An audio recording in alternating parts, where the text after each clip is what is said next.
This is part 3 of our word design. We started out by choosing a word that was meaningful to us, and we created a design on the inside of the letters and the outside of the letters, and now we're going to color the entire artwork. Because of the word I've chosen, a lot of my color scheme is kind of dictated by the topic. Fortunately, with this topic, there are lots of reds and oranges and yellows, so we're gonna stick with that side of the color wheel. So we're gonna have lots of orange, red, and yellow, and another important color in this topic is green, which coincidentally is complementary to the red. So we already have a pretty nice color scheme. Just make sure that when you choose your colors that you try to limit your palette.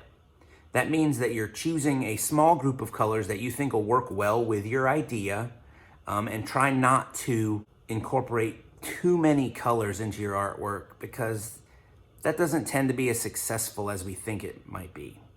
My main goals are to color this design as neatly as possible, trying to make sure that all of the details are clear.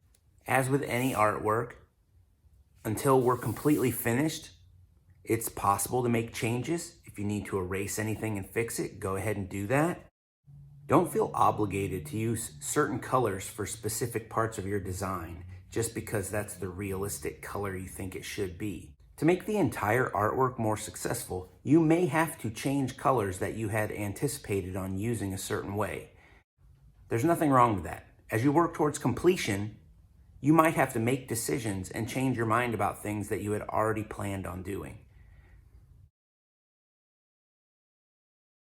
So here is our completed word art design using the word taco. You can see the taco sunset in the background. So I have some hot sauce colors dripping down to represent the colors changing during the sunset.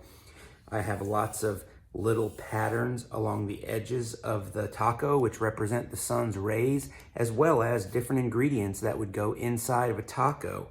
And then finally, because I used a little bit of green up at the top, I wanted to use a little bit more of it down here at the ground to give the impression of depth in the artwork, as well as create this pattern using different shades of green. The last thing I did was I used the brown and black to create this pattern inside the letters. The pattern was there before, but the colors I hadn't quite decided on yet.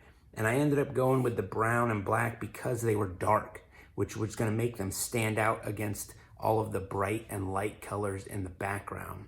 Remember, try to pick some colors that you think will work well together. Using the color wheel really helps.